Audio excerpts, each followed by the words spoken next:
السلام علیکم ناظرین، گیسٹ آف آنر کے ایک نئے پروگرام میں آپ کی خدمت میں حاضر ہوں۔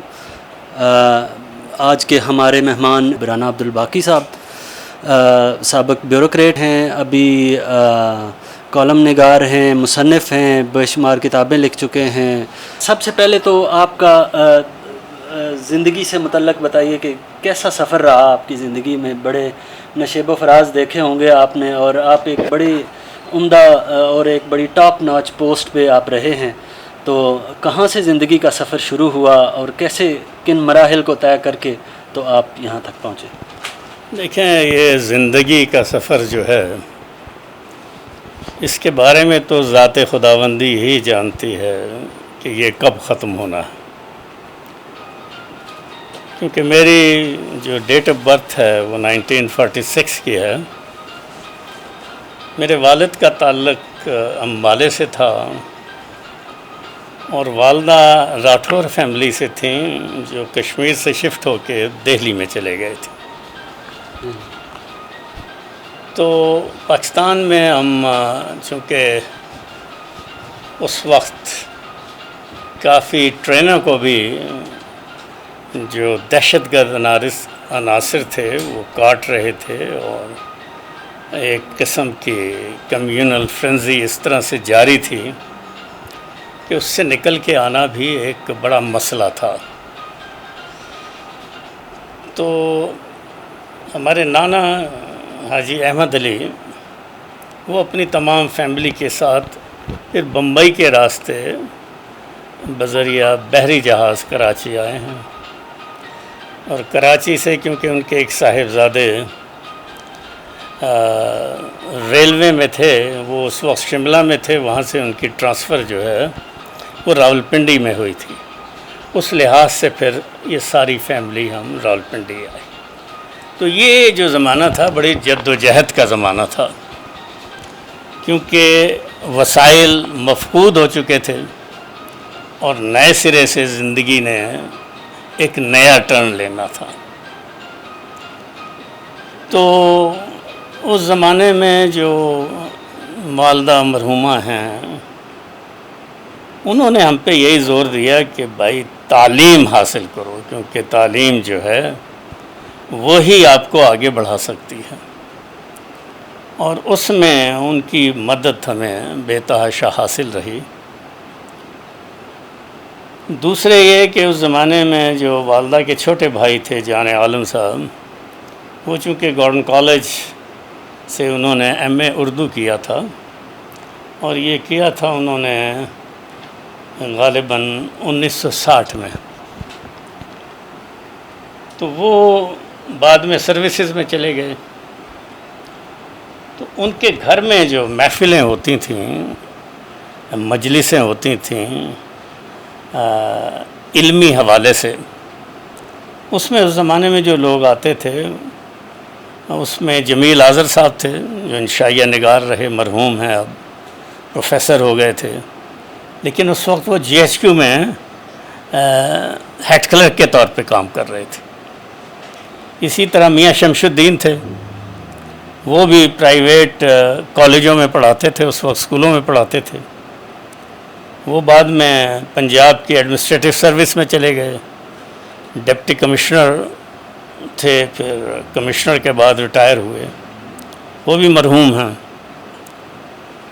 تو اس طرح ایک مظاہر عباس نقوی آتے تھے، وہ بھی پروفیسر ہو گئے، کراچی چلے گئے تھے۔ تو یہ ان کے گھر میں سٹنگز ہوتی تھیں۔ میں کافی جونیئر تھا اس وقت، میٹرک میں پڑھ رہا تھا۔ میرا کام یہ ہوتا تھا کہ ان کو چائے لا کے میں پیش کروں۔ تو چائے لا کے میں سائٹ پہ بیٹھ جاتا تھا، کیونکہ وہ علمی گفتگو جو ہے وہ نہ صرف ذہن کو روشن کرتی تھی بلکہ بہت سی، یعنی میاں شمس الدین جب بات کرتے تھے غالب اور اقبال پہ اور ان کے اشعار پڑھتے تھے، تو اس سے ذہنی جو کیفیات ہیں ان میں اضافہ ہوتا تھا۔ اسی طرح جو پروفیسر جمیل آذر صاحب ہیں، وہ چونکہ انشائیہ میں ان کا ایک بڑا نام ہے، انہوں نے 5-6 کتابیں انشائیہ پہ لکھی ہیں، تو وہ لکھنے لکھانے کے حوالے سے کرتے تھے، تو وہاں سے لکھنے کی بھی ہم میں تحریک پیدا ہوئی۔ اس وقت روزنامہ تعمیر میں بچوں کے صفحے میں لکھنا شروع کیا ہم نے اس وقت۔ تو یہ جو ٹچ ہے، یہ ٹچ آف کلاس، جب اچھے لوگوں میں آپ بیٹھتے ہیں، ان کی باتیں سنتے ہیں، تو وہاں سے پھر یہ اس کا آپ کو کچھ نہ کچھ فائدہ زندگی میں ملتا ہے۔ گورنمنٹ کالج چونکہ اس وقت مشنریز کا کالج تھا ٹھیک، اور امریکن مشنری اس کو چلاتے تھے، صحیح، تو وہاں کا جو مینرزم تھا وہ بہت زبردست تھا۔ اچھا، پنجاب میں 2 ہی کالج مشہور تھے، یا گورنمنٹ کالج لاہور یا گورنمنٹ کالج راولپنڈی، جہاں سے سروسز میں لوگ نکلتے تھے۔ اس کی وجہ یہی تھی کہ وہ مینرزم ڈیولپ کرتے تھے۔ وہاں پر بزم ادب تھی، بزم ادب کا میں بھی صدر رہا وہاں۔ اس کے علاوہ ہاؤس آف کامنس تھی، جس کی ویکلی سٹنگز ہوتی تھیں۔ اچھا، ہاؤس آف کامنس میں اسی طرح پوائنٹ آف آرڈر واہ، اور تمام چیزیں اٹھائی جاتی تھیں۔ یہ جسٹس علی نواز چوہان جو میرے کلاس فیلو تھے، وہ اس وقت اس کے اسپیکر کے فرائض سر انجام دیتے تھے۔ واہ، تو یہ جو مینرزم وہاں سے حاصل ہوتا تھا، تو پھر اس کے علاوہ ہسٹری ایسوسیشن تھیں، اردو ایسوسیشن تھیں، تمام، مطلب ہے وہ پھر وہاں اسٹوڈنٹ گزٹ بھی نکلتا تھا، اس کا بھی میں ایڈیٹر رہا۔ پھر انگلش جو ہے اس کا بھی ایک لٹری پیپر ویکلی استعمال ہوتا تھا۔ تو یہ ساری چیزیں جو ہیں، جب ان میں اور جو پروفیسرز ہیں وہ پھر جو انٹیلیجنٹ اسٹوڈنٹس ہوتے تھے ان کے ساتھ وہ دوستانہ رویہ اختیار کرتے تھے، وہاں سے پھر ڈیولپ ہوتے تھے۔ اس زمانے میں شجاعت ہاشمی بھی تھے، جو وہیں ڈرامیٹک کلب سے نکلے، ڈرامیٹک کلب کا بزنس مینیجر بھی میں رہا۔ ٹھیک، اچھا اچھا، اسی طرح پھر یہ اور بہت سارے، راحت کاظمی تھے اچھا، واہ، جو میرے سے 1 سال سینئر تھے۔ لیکن یہ عجیب بات ہے کہ جب ایک ایسے کمپٹیشن ہوا وہاں، تو وہ سٹاف روم میں کرتے تھے، اچھا، ٹھیک، تاکہ وہاں پر تو کوئی 30 کے قریب اسٹوڈنٹس اس میں آئے تھے۔ تو یہ عجیب اتفاق ہے کہ میری پوزیشن اول آ گئی، ان کی نمبر 2 آئی، حالانکہ وہ بہت زیادہ، مجھ سے زیادہ بہت ذہین آدمی۔ ٹھیک، انہوں نے اس پہ پروٹیسٹ کیا جب رزلٹ آیا، تو وہ پیپرز جو ہیں پھر گورنمنٹ کالج اصغرمال میں بھیجے گئے۔ اچھا، دوبارہ وہ ری چیک، نہیں، وہاں سے گورنمنٹ کالج سے انہوں نے کہا جی یہاں یہ مجھے چونکہ میری شہرت سے کوئی نقصان پہنچانے کو، تو آپ، تو وہاں بھیجے گئے وہ۔ ٹھیک، وہاں انہوں نے میرے اور نمبر بڑھا کے بھیج دیے۔ انہوں نے کہا یہ بہت زبردست انہوں نے لکھا ہے، ادب اور اخلاق کے حوالے سے تھا، سبجیکٹ تھا ادب اور اخلاق کے حوالے سے۔ تو یہ حالانکہ وہ میرے دوست رہے ہیں، پھر وہ کراچی میں بھی انہوں نے انسٹیٹیوشنز کھولے ہوئے ہیں، وہاں بھی میری پوسٹنگ رہی تو ملاقات رہی، بہت اچھے آدمی ہیں۔ تو یہ مطلب کہنے کا مقصد یہ ہے کہ جو ایجوکیشنل انسٹیٹیوشنز میں اگر آپ یعنی مینرزم کو ڈیولپ کرتے ہیں تو وہیں سے شخصیات جو ہیں وہ جنم لیتی ہیں۔ تو دوسرے جہاں تک آپ نے بات کی ہے یہ خاص طور پہ رفاعی حوالے سے، جی، تو اس میں چونکہ میری پوسٹنگ رہی ہے سعودیہ میں بھی، جدہ میں، چونکہ میں ڈیپوٹیشن پہ فارن آفس کے ساتھ تھا، تو وہاں میں کونسلر کے طور پہ میں نے کام کیا۔ تو یہ جتنے بھی پھر وی وی آئی پیز آتے تھے، پریزیڈنٹس آتے تھے، پرائم منسٹر آتے تھے، ان کے ساتھ میری اٹیچمنٹ ہوتی تھی۔ تو وہاں یہ اللہ نے کرم نوازی کی، اور میں سمجھتا ہوں کہ میری زندگی کا سب سے بڑا انعام یہی ہے کہ میں پھر ان کے ساتھ چونکہ ڈیوٹی پہ ہوتا تھا، تو 5-6 مرتبہ تو مکہ میں حرم شریف کے اندر مجھے ان کے ساتھ جانے کا اتفاق ہوا۔ وہاں پہ چاروں سائڈوں پہ نماز پڑھی جاتی ہے، نفلی نماز ہوتی ہے، لیکن وہ ایک بہت بڑا جو اللہ کی طرف سے تھا یہ آنر مجھے ملا، اس نے میری شخصیت کو تبدیل کرنے میں کافی کردار ادا کیا۔ تو میں کوئی 3 سال کی پوسٹنگ ہوتی ہے، 3.5 سال تک رہا، تو آنے سے 3 ماہ پہلے میں فیملی کے ساتھ مدینہ بھی گئے. مدینہ کیونکہ مجھے جہاں تک 2 حج کرنے کا وہاں موقع ملا، اس کے علاوہ 50 سے زیادہ عمرے بھی اللہ تعالیٰ نے نصیب فرمائے، اور کافی مرتبہ یہ جو مدینہ منورہ میں حرم شریف کا بھی وہاں نمازیں ادا کرنے کا موقع ملا. تو 3 مہینے قبل ہم گئے تو وہاں پر جو جہاں تک یہ جہاں حضور اور حضرت عمر اور ابوبکر صدیق کے مزارات ہیں، اس کے ساتھ والی جگہ پہ بہت ہی اچھی جگہ ہیں جہاں نماز ادا کرنے کا موقع ملتا ہے، لیکن وہاں زیادہ تر جو پرانے ایجڈ سعودیز ہیں وہ وہاں موجود رہتے ہیں، وہ وہاں کسی کو اور کو نہیں آنے دیتے. تو میں وہاں کافی دیر پلر کے ساتھ کھڑا رہا. بہت سے لوگوں نے کوشش کی، ایک جا رہے تھے وہاں سے اٹھ کے، انہوں نے کہا نہیں، ان کو ہٹا دیا. انہوں نے مجھے اشارہ کیا کہ آپ ادھر آ کے پڑھیں. وہاں میں نے نماز پڑھی اور وہاں اللہ سے دعا کی کہ یا اللہ، آپ نے مجھے حرم شریف میں تو بہت مواقع دلائے ہیں، لیکن روزے میں جانے کا موقع نہیں ملا. یہ دعا چونکہ اللہ تعالیٰ نے قرآن نے حکیم میں بھی کہا ہے، حضور کو مخاطب ہو کے بھی کہا ہے کہ لوگوں کو دعا کرنے دو، میں ان کی دعا سنتا ہوں.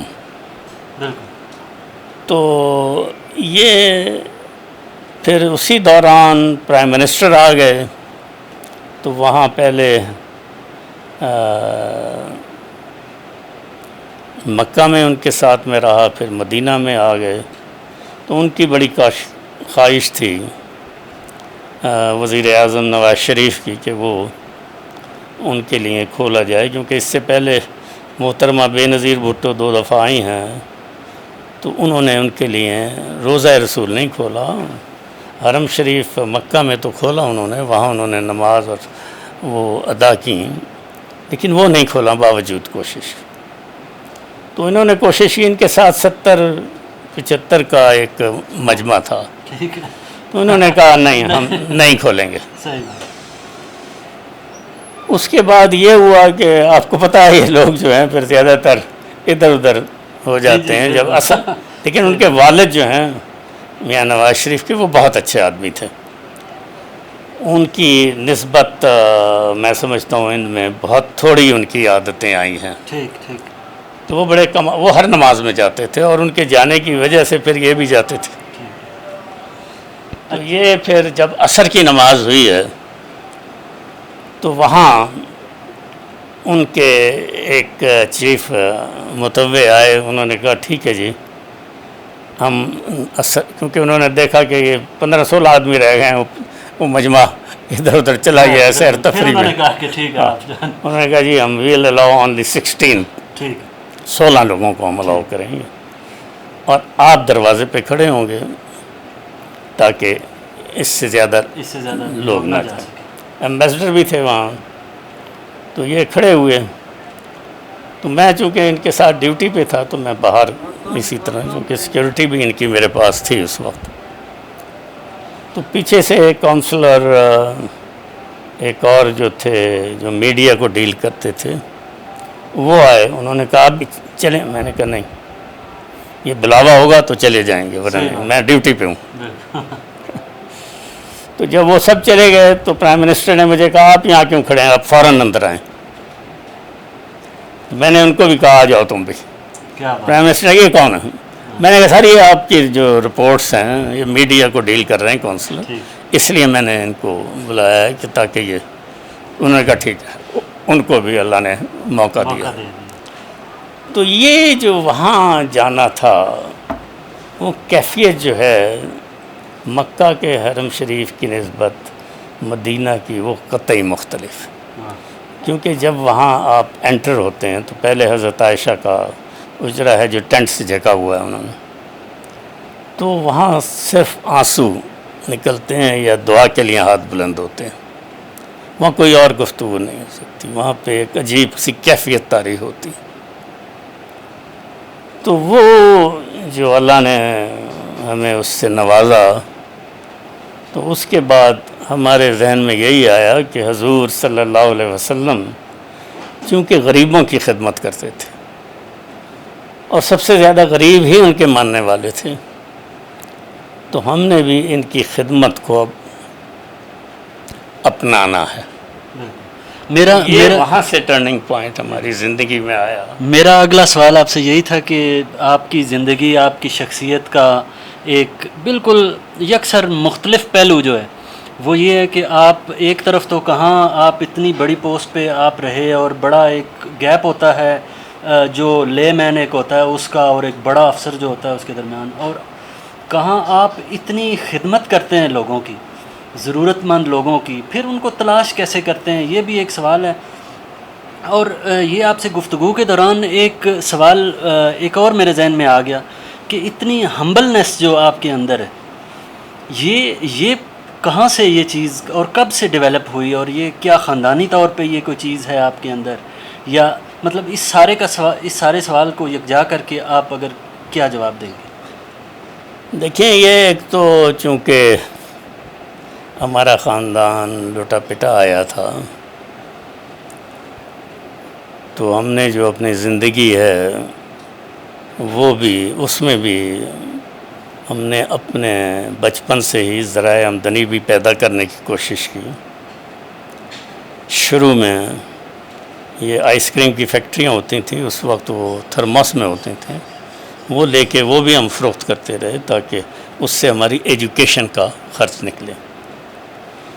جب میں میٹرک 1960 میں کرنے کے بعد گورنمنٹ کالج میں آیا ہوں، تو پھر میں نے بھی جس طرح میں نے آپ کو بتایا کہ جو میاں شمس الدین، پروفیسر جمیل آذر اور اس نوعیت کے دوسرے لوگ جس طریقے سے ترقی کر کے نکلے، پھر میں نے پرائیویٹ اسکولوں میں پڑھانا شروع کیا، تاکہ چونکہ گورنمنٹ کالج میں فیس گورنمنٹ کالج کی نسبت زیادہ تھی، تو وہ شام کو میں اس لحاظ سے پڑھاتا تھا۔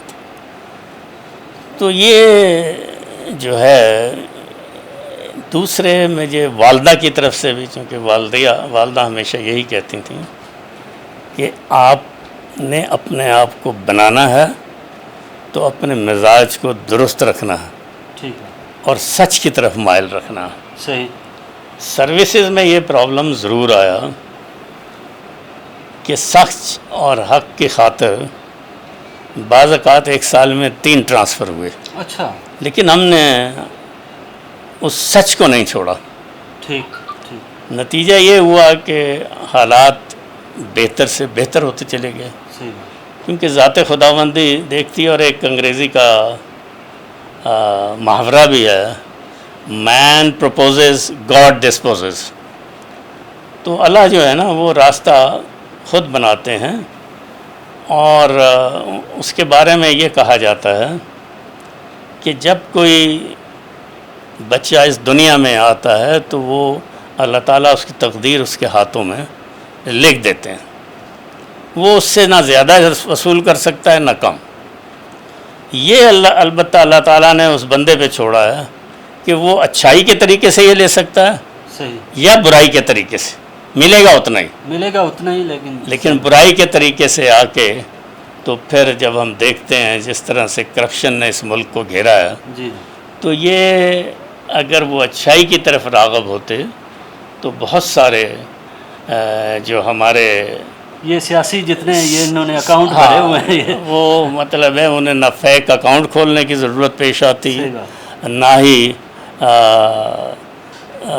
سودے بازی کرنے کی نوبت آتی، نہ ہی بیرونی دنیا میں جائیدادیں خریدنے کا ان کو وقت ملتا، بلکہ یہ غریب جو ہیں ان کی اپلفٹ ہوتی، کیونکہ یہ انہی کے لیے یہ ملک بنایا گیا تھا، کیونکہ علامہ اقبال کی تحریک یہی تھی، اور قائد اعظم سے جو ان کی 1936 اور 37 میں خفیہ خط و کتابت رہی ہے، اس میں انہوں نے یہی کہا تھا کہ ہم اکھنڈ بھارت میں یا یونائٹڈ انڈیا ہمارا مسلمانوں کا مقدر نہیں ہے، کیونکہ وہاں ہم نہ شریعت کو نافذ کر سکتے ہیں اور نہ ہم مسلمان جو غربت کا شکار ہیں ان کو اپلفٹ کر سکتے ہیں، تو اس کے لیے ہمیں ایک علیحدہ مملکت جو ہے اس کو ہی حاصل کرنا ہوگا. تو ساتھ ہی انہوں نے یہ کہا تھا قائد اعظم کو کہ اب آپ جہاں مسلمانوں کی میجارٹی کے صوبے ہیں وہاں آئیں اور وہاں جو ہے اس کو شروع کریں اور لاہور میں آپ رکھیں. 1938 میں ان کی ڈیتھ ہو گئی تھی، لیکن 1940 میں قائد اعظم نے پھر 23 مارچ کو وہ جو لاہور میں رکھا، وہیں سے یہ جو ہے تحریک پاکستان کی ابتدا ہوئی. تو میں سمجھتا ہوں کہ چونکہ جو مزاج ہے وہ جب تک دھیمے لہجے کا نہ ہو اور دوسرے کے مسائل کو سمجھنے کا نہ ہو لیکن سچ پہ ڈٹ جانے کا نہ ہو، جس طرح قائد اعظم ڈٹ گئے. جی جی بالکل. انہوں نے کہا نہیں، کمپرومائز نہیں ہو سکتا. تو سچ کے حوالے سے بہت سے مسائل ایسے پیش آئے، کیونکہ مثلا جب میں کراچی میں ڈائریکٹر کراچی تھا تو ایک آفسر جو تھے وہ صرف پہلی تاریخ کو آ کے تنخواہ لے جاتے تھے. اچھا. اور کوئی ان کی میں نے بلا کے ان سے پوچھا کیا مسئلہ ہے. جی. تو ان کی ڈیوٹی لگائی، پھر ایک اسسٹنٹ ڈائریکٹر کو لگایا کہ چیک کریں ذرا ڈیوٹی پہ ہوتے ہیں. انہوں نے کہا جی وہ ایک دن آیا اس کے بعد سے غائب ہے. پھر اس کو ایکسپلینیشن کال کی تو وہ تشریف لائے کہ جی وہ چلیں میں آئندہ خیال رکھوں. پھر ان کی ریسیپشن پہ ڈیوٹی لگائی. میں نے کہا کہ آپ یہ جو ہے اس پہ جو آنے جانے والے ہیں وزٹر ان کو آپ چیک کریں گے اور سائن کریں. وہاں پہ بھی ایک اور ڈپٹی ڈائریکٹر کی ڈیوٹی لگائی کہ آپ نے مڈ 11 بجے قریب جا کے چیک کرنا. تو وہ 11 کے بجائے 10 بھی گئے تو انہوں نے کہا جی وہ تو غائب ہے ڈیوٹی سے، اور اس کے بعد وہ مہینے تک غائب رہا. جب اس کی ایکسپلینیشن کال لے کے جوائنٹ ڈائریکٹر جنرل کو بھیجی گئی تو وہاں ان کو پنجاب کے ایک سیکرٹری کا فون آ گیا کہ جناب اس کو چھوڑ دیں. اور کیا بنائی بڑی اسٹرانگ تھی. مجھے فون آیا ان کا. میں نے کہا سر میں نے تو جو انکوائری ہے آپ کو بھیج دی ہے، you are the competent authority, you send it to headquarter اور not, it is your duty. تو کہنے لگا یار وہ کیونکہ وہ پنجابی افسر تھے، D I G senior D I G تھے. انہوں نے کہا جناب مسئلہ ہے وہ. میں نے کہا سر مسئلہ ہے تو آپ ایسا کریں کہ اپنے آپ پوسٹنگ کر لیں اس کی، خود ڈیل کریں. پھر تو انہوں نے محسوس کیا کہ یہ مسئلہ بڑا سیریس ہے. تو انہوں نے کہا ٹھیک ہے میں یہ بھجوا رہا ہوں، لیکن سیکرٹری صاحب کا آپ کو رنگ آئے گا تو آپ انہیں کہنا جی میں تو ڈائریکٹلی بھیج چکا ہوں ہیڈ کوارٹر کو تو اس لیے آئی کانٹ ہیلپ اٹ. تو وہ جب ہیڈ کوارٹر میں گئے ہیں تو وہاں اس وقت اپنا میجر جنرل تھے جو ڈائریکٹر جنرل تھے، انہوں نے ان کو ایک جنرل صاحب کی سفارش آ گئی. تو انہوں نے ان کو رنگ کیا جوائنٹ ڈائریکٹر جنرل کو کہ یار یہ آپ نے پہلے کوئی ایکشن کیوں نہیں لیا ہے. تو اب یہ ان کی سفارش آ گئی ہے تو اس کے خلاف ایکشن لیں. مجھے بھی ان کا رنگ آیا. میں نے کہا سر بات یہ ہے کہ کس کے خلاف ایکشن لیں. He is absent for the last 2 months. He is not coming on duty. یہ سن کے وہ بہت ناراض ہوئے کہ یار کس نے سفارش. کہنے لگے آر یو شیور. میں نے کہا سر آئی ایم 100% شیور. اور آپ نے جو کہا ہے کہ پہلے کیوں نہیں ایکشن ہوا، پہلے ایک جوائنٹ ڈائریکٹر جنرل نے ان کے خلاف شو کاز نوٹس کیا تھا اور انکوائری کر کے، لیکن سفارش کی بنا پہ جو سینئر آفسر تھے انہوں نے اسے فائل کر دیا تھا. At least he should have issued a display. وہ بھی نہیں کیا انہوں نے. تو میں نے کہا سر آپ یہ دیکھ لیں ہر مہینے صرف تنخواہ لینے آتا ہے. تو it is up to you. میں نے کہا میں نے تو آپ کو بھیج دی ہے، آپ اس پہ. انہوں نے کہا no. Then he was compulsorily retired from service. لیکن میں بتا رہا ہوں کہ آپ کو ہمارے ہاں جو آفسرز ہیں وہ سینئرز کے سامنے سٹینڈ نہیں لیتے. لینا چاہیے لینا چاہیے کیونکہ یہ جناح اور اقبال کا پاکستان ہے. انہوں نے جو اپنی تقاریر میں کہا ہے، قائد اعظم محمد علی جناح نے، انہوں نے یہی کہا ہے کہ رشوت، کنبہ پروری اور ان چیزوں کو اور چور بازاری کو آئینی ہاتھوں سے ختم کرنے کی ضرورت ہے. اقربا پروری جو ہے اس کی. تو یہ مسئلہ یہی ہوتا ہے کہ جب آپ کوئی ایکشن لیتے ہیں اور صحیح ایکشن لیتے ہیں جو سینئر کسی افسر کے مزاج کے خلاف ہو، تو ان کے پاس اربا یہی ہوتا ہے. ٹرانسفر پھر مقدر ہوتی ہے. ہاں ٹرانسفر. تو ناظرین ایک چھوٹی سی بریک لیتے ہیں اور بریک کے بعد واپس دوبارہ جوائن کرتے ہیں.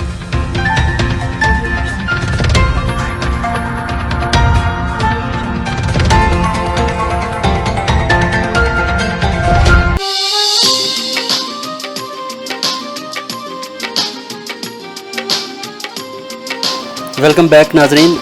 ہم بات کر رہے ہیں رانا عبدالباقی صاحب سے. یہ کچھ ان کی شخصیت کے اسپیکٹس پہ ہم نے بریک سے پہلے بات کی. اب ایک انتہائی اہم پہلو کہ یہ جو لوگوں کی مدد کرتے ہیں، لوگوں کی ہیلپ کرتے ہیں، ان کو تلاش کرتے ہیں، سفید پوش لوگوں کو تلاش کرتے ہیں، تو یہ کیسے ممکن ہو سکتا ہے کہ ایک گھر کے اندر ایک بندہ بیٹھا ہے اور اس کو ضرورت ہے اور آپ اس کی تلاش کرتے ہیں اور اس تک پہنچ جاتے ہیں. تو یہ سارا میکینزم جو ہے یہ سمجھتے ہیں رانا صاحب سے. جی رانا صاحب، یہ کیسے کر لیتے ہیں آپ یہ کام؟ دیکھیں، یہ واقعی بہت ہی مشکل کام ہے، اور سورہ البقرہ میں بھی اللہ تعالیٰ نے بھی فرمایا ہے کہ یہ سفید پوش جو ہیں ان کو آپ تلاش کریں، کیونکہ یہ مانگتے نہیں ہیں، نہ ہاتھ پلاتے ہیں، یا کم از کم ایک دفعہ مانگتے ہیں، اس کے بعد نہیں. تو ان کا حق ہے صدقات پہ اور زکوٰۃ پہ، ان کو آپ تلاش کریں. ان کو اس کے ساتھ ساتھ ایک اور بات بھی سورہ بقرہ میں کہی گئی ہے کہ آپ انہیں جو مستحقین ہیں ان کو آپ اوپنلی بھی دے سکتے ہیں، پبلکلی بھی دے سکتے ہیں، اور اس طرح بھی دے سکتے ہیں کہ ایک ہاتھ سے دوسرے ہاتھ کو، تاکہ عزت نفس مجروح نہ ہو. لیکن اس دونوں کا اجر جو ہے اللہ کے پاس ہے. اس میں ایک محفل میں جو ہمارے دوست جدہ سے تھے، نیازی صاحب، جنہوں نے اب آراکوں میں میڈیکل کالج کھولا ہے، بہت زبردست کالج ہے، تو انہوں نے اس پہ مزید تشریح کرتے ہوئے ایک حدیث بھی بیان کی حضور صلی اللہ علیہ وسلم کی، کہ یہ پبلکلی جب آپ دیتے ہیں، یہ اس لیے دیتے ہیں کہ انہوں نے فرمایا تھا اگر اس میں مقصد لوگوں کو ترغیب دینے کا ہے کہ وہ بھی اس کام میں آگے آئیں، ٹھیک، تو ہم اسی لیے وہ جو ایک محفل کرتے تھے، سیمینار ٹائپ، جس میں بڑے بڑے لوگ آ کے بات چیت کرتے تھے، اس کا مقصد یہی ہوتا تھا کہ ہمارے جو نمائندگان ہیں، جو اسمبلیوں میں بھی بیٹھے ہیں، وہ اپنی جیبوں میں بھی ہاتھ ڈالیں اور محض حکومت کی وسائل کی طرف توجہ نہ رکھیں، اور اپنے اپنے علاقوں میں اس طرح کے کام کریں. اس سے بہت زیادہ غربت میں خاتمہ ہو سکتا ہے اور غریبوں کے مسائل حل ہو سکتے ہیں. تو آپ نے پوچھا کس طریقے سے؟ اس کے لیے ہم نے دو طریقے کیے. ہم نے ایک کمیٹی تو بنائی ارسلان اکبر عباسی ایڈوکیٹ کی، اس میں جو مردوں میں چھان بین کرتی تھی، اور دوسری جو خواتین جو سب سے زیادہ مستحق ہوتی ہیں، جو نہیں ہاتھ پھیلاتی ہیں، ان کے لیے ڈاکٹر مسز صباحت، ان کی اس میں ایک کمیٹی بنائی جو ان کو جو انفارمیشن ہمارے پاس آتی تھی اس کی تحقیق کے لیے. اب یہ انفارمیشن ہم کس طرح منگاتے تھے؟ اس میں ہم ایس ایم ایس میسیج کے ذریعے جو ملک کی، خاص طور پہ راولپنڈی اسلام آباد کی مقتدر شخصیات ہیں، جس میں ٹی وی اینکرز بھی شامل ہیں، سینئر جرنلسٹ شامل ہیں، ڈاکٹر شامل ہیں، پروفیسر شامل ہیں، سینئر گورنمنٹ سرونٹ شامل ہیں، ٹیچر شامل ہیں، پرومیننٹ بزنس مین شامل ہیں، ہم ان کو میسج پہلے بھیجتے ہیں کہ آپ اپنے اپنے علاقے میں دیکھیں کہ سفید پوش کون ہیں جو مانگتے نہیں ہیں، ان کے نام ہمیں بھیجیں تاکہ ہم ان کی، چونکہ یہ بڑا مشکل ہے، چونکہ اگر آپ نے محسوس بھی کیا ہوگا اور بہت ساری جگہ دیکھا ہوگا کہ جہاں گورنمنٹ کے لوگ بھی یا دوسرے لوگ ٹرکوں میں سامان لے جا کے تقسیم کرتے ہیں، جھگڑا فساد ہو جاتا ہے، بعض اوقات 1-2 لوگ بھی اس میں مرے ہیں، اور اس میں سفید پوش پیچھے رہ جاتے ہیں، وہ بیچارے بیٹھے رہتے ہیں، دوسروں کو جو پروفیشنلز ہیں وہ لے جاتے ہیں۔ تو یہ ہم اس طریقے سے نام حاصل کرتے ہیں، اور یہ 2 کمیٹیاں جو ہیں یہ بھی اپنے طور پہ کرتی ہیں، تو پھر ان کو ہم راشن کارڈ ایشو کرتے ہیں۔ تو ہمارے کسی فنکشن میں آج تک کوئی ایسا مسئلہ نہیں ہوا۔ ہم 500 کے قریب فیملیز کو جو ہر سال بدلتی بھی رہتی ہیں، چونکہ ان میں بہت سارے جو ہیں وہ اللہ کی مہربانی سے پھر خود صدقات دینے کے قابل ہو جاتے ہیں، تو وہ ہم بدلتے بھی رہتے ہیں، اور پھر ہم ان کو یہ بھی کہتے ہیں کہ جو لوگوں کو ہم بیچتے ہیں کہ آپ کوشش کریں کہ ایسے لوگ ہوں جو پہلے شامل نہ کیے ہوں، تاکہ ان کو، اب اس میں ڈاکٹر ایکیو خان بھی ہمیں 18-20 لوگوں کے نام بیچتے ہیں، پھر اپنی گاڑیاں بیچتے ہیں تاکہ وہ ان کو گھروں میں تقسیم کر کے آئیں۔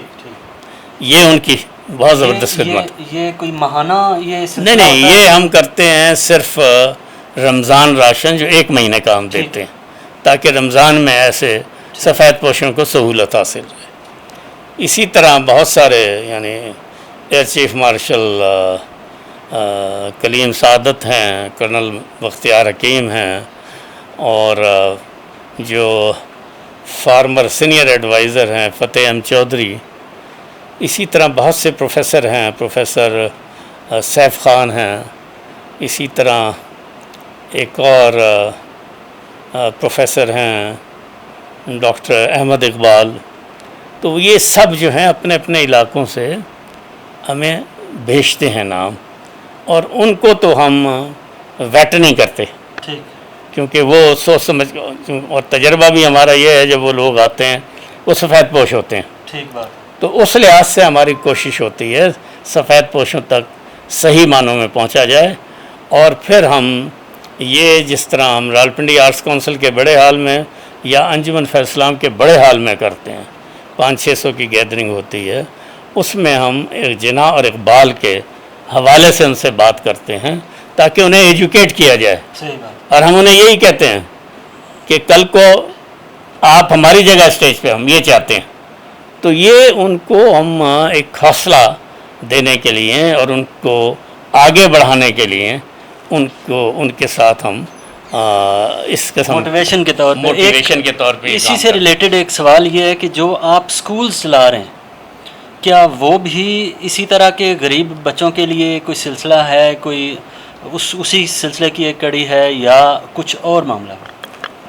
ہم نے صورتحال کو دیکھتے ہوئے، چونکہ انگلش میڈیم اسکولوں کی بھرمار اور جو گورنمنٹ اسکول ہیں ان کا سٹینڈرڈ جو ہے وہ نیچے بتدریج جا رہا ہے، اس کو دیکھتے ہوئے ہم نے یہ Jinnah Iqbal education 2 campus satellite town Rawalpindi میں قائم کیے ہیں، اور اس کے ذریعے اس میں ہم نے جو فیس ہے وہ بہت کم رکھی ہے، جو کسی اور انگلش میڈیم اسکول کی نہیں ہے، 2000 ہم نے رکھی ہے، اور اس میں 10% جو نشستیں ہیں ہم نے وہ غریب طلباء کے لیے رکھی ہیں، اور ان سے آدھی فیس، اور ان میں کچھ ایسے بھی ہیں پھر جو آدھی فیس بھی نہیں دے پاتے، ان کو میری اہلیہ جو ہیں وہ ان کی فیسیں ادا کرتی ہیں۔ یہ بھی کوئی ایسے میرا خیال ہے 8-10 ہیں جن کی میری اہلیہ جو ہیں ان کو فیسیں ان کی وہ پے کرتی ہیں۔ تو یہ ہم نے ان کے لیے 10% کا ایک کمپلسری کوٹا رکھا ہے، اور اس میں یہ اسکول جو ہیں اس میں زیادہ تر متوسط طبقے کے بچے جو ہیں آ رہے ہیں۔ ہم چاہتے ہیں کہ یہ بھی اچھی ایجوکیشن حاصل کر کے آگے بڑھیں. اور ان کا مینرزم بڑھانے کے لیے ہم نے جو مختلف ٹاپکس پہ ہم نے جسٹس علی نواز چوہان کو بھی بلایا ہے جو ان کو گائیڈ کریں تحریک پاکستان کے حوالے سے. اسی طرح ہم نے سیشن جج لاہور کو بلایا، اسلام آباد کو بلایا کہ وہ آ کے ان کو بتائیں کہ آئین اور قانون کیا ہے، اس پہ انہوں نے ان کو دیا. تو اسی طرح مختلف ڈگنیٹریز کو ہم نے دعوت دی ہے. فتح احمد چودھری صاحب کو بلایا جو فائنینشیل ایکسپرٹ ہیں اور جو عالمی بینک میں سینئر ایڈوائزر رہے ہیں، کہ وہ ان کو یہ بتائیں کہ ایجوکیشن میں جو فائنینشیل اسپیکٹ ہے اس کی کیا اہمیت ہے اور اس میں کیا. اس میں ابھی ہمارا مزید ارادہ تھا فوج کی طرف سے کرنل صاحب کو بلانے کا کہ وہ انہیں بتائیں کہ کس طرح وہ میٹرک کے بعد بھی ان کو سہولتیں جو ہیں ملازمت کی آرمی میں مل سکتی ہیں. اسی طرح ہمارا ارادہ تھا کہ ممبر فیڈرل پبلک سروس کمیشن کو بھی بلائیں، وہ بتائیں کہ آپ آگے پڑھائی کن کن سبجیکٹ کو میں آگے بڑھائیں تاکہ آپ کمپٹیشن میں کامیاب ہو سکیں. تو ہم اس مینرزم کو ڈیولپ کرنا چاہتے تھے. یعنی کیریئر کاؤنسلنگ جو ہمیں ورثے میں ملا تھا گارڈن کالج سے مشنری انسٹیٹیوشن کی طرف سے، اس کو بھی ہم نے امپلیمنٹ کرنا شروع کیا. اس کے علاوہ ہم نے ان اسکولوں میں جو فری میڈیکل کیمپ ہیں وہ بھی آرگنائز شروع کیے ہیں جناح اقبال ساؤتھ ایشین فورم کی طرف سے، تاکہ ان کو فری جو ٹریٹمنٹ ہے. اور اس میں ایک اچھی بات یہ ہے کہ جو بہت ساری کمپنیاں ہیں جو بلڈ ٹیسٹ کی کمپنیاں ہیں وہ بھی آتی ہیں اور ان میں یعنی کچھ ٹیسٹ بالکل فری کرتی ہیں اور کچھ میں وہ صرف 20% لیتی ہیں. تو یہ بھی ان کے لیے جو ہے ایک فائدہ اس غریب ان کے لیے ہوتا ہے، جس میں ہم ان کے غریب بچوں کے پیرنٹس جو ہیں ان کو بھی بلاتے ہیں آئیں، تو اس سے وہ بھی ایک فائدے کا وہ ہے. اسی طرح ایلاف میڈیکل سینٹر یہاں کھولا ہے جس میں غریب عورتوں اور بچوں کے لیے مفت علاج کی سہولت ہے اور ان کو دوائیں فری دی جاتی ہیں. ہومیوپیتھک کا ہے، لیکن یہ اتنا زیادہ اس میں بہت ساری جو وسیلے والی خواتین ہیں وہ بھی آتی ہیں. اچھا. اور ان کو جو ہے دوائیں لکھ دی جاتی ہیں، وہ بازار سے لے لیتی ہیں. اس میں جو ڈاکٹر مسز صباحت ہیں ان کو مختلف چینل بھی بلاتے ہیں ڈسکشن کے لیے، اور ان کو جو بہت اچھی ایک سینئر میڈیکل کی ماہر تھیں ڈاکٹر سائمہ، جو آپریشن بھی کرتی تھیں، گائنیکالوجسٹ بھی تھیں. انہوں نے 1 سال جو پاس ہونے کے بعد ٹریننگ دی ہے، تو وہاں سے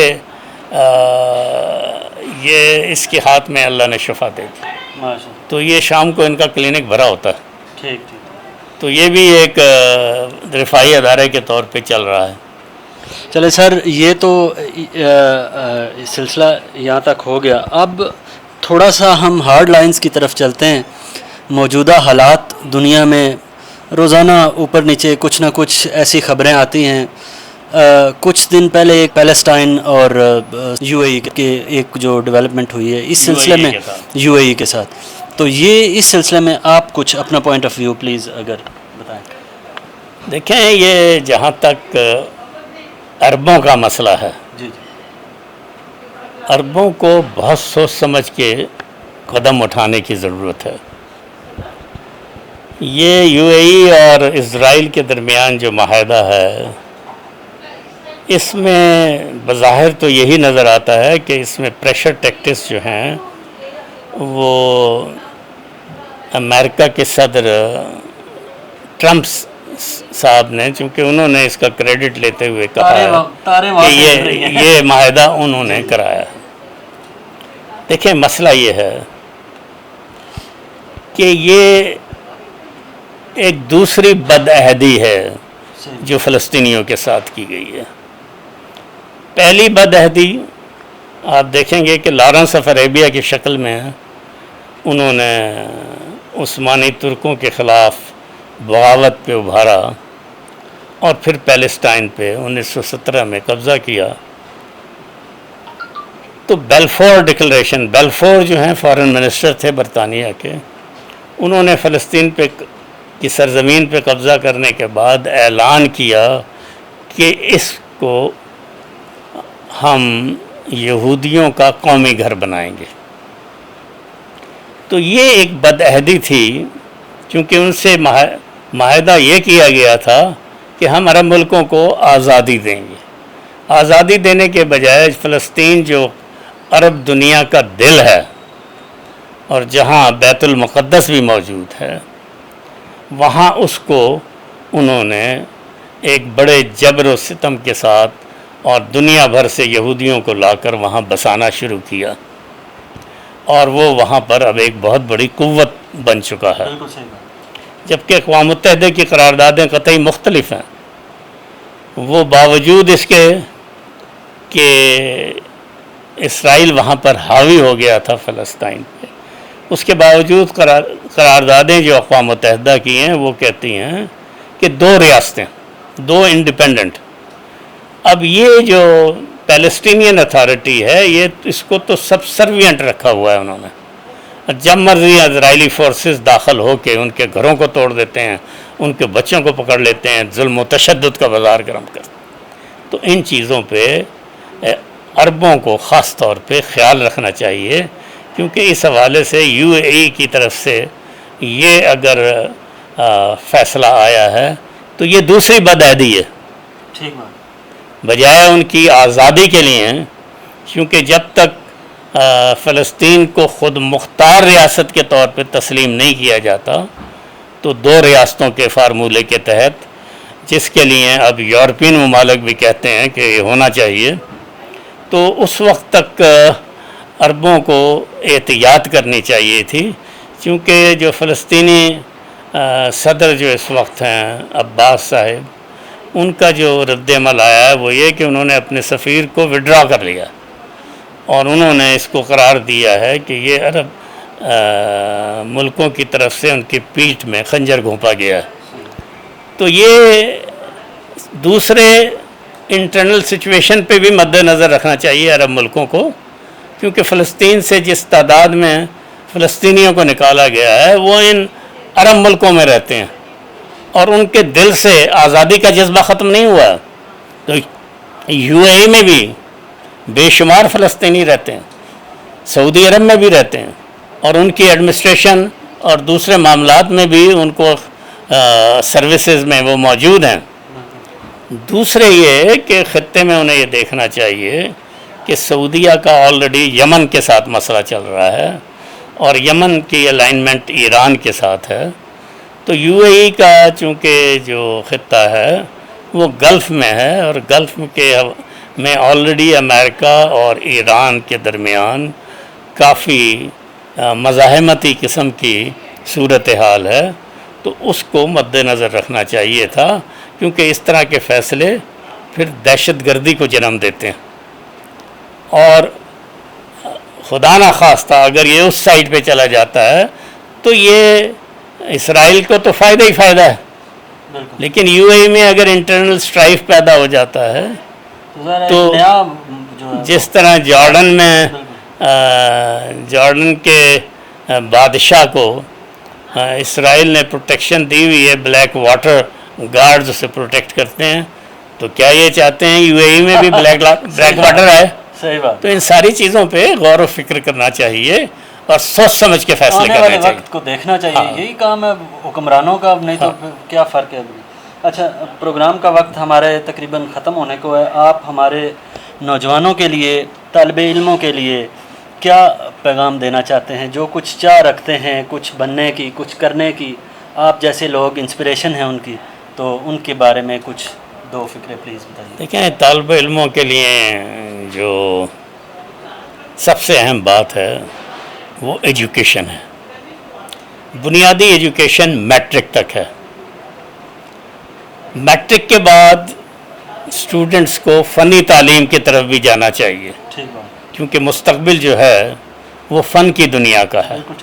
اس حوالے سے یہ ٹھیک ہے کہ ایڈوکیٹ بھی بنیں، ریسرچ کر کے پی ایچ ڈی بھی بنیں اور قوم کے کردار میں اپنا کردار ادا کریں، لیکن جن کے وسائل نہیں ہیں وہ فنی تعلیم کی طرف آئیں بجائے بیکار پھرنے کے، کیونکہ فنی تعلیم سے ان کو ایسی ملازمتیں میسر آ سکتی ہیں اور غیر ممالک میں بھی وہ جا سکتے ہیں، مشرق وسطیٰ کے ملکوں میں بھی جا سکتے ہیں، دیگر ممالک میں بھی جا سکتے ہیں، ان صلاحیتوں سے فائدہ اٹھا سکتے ہیں۔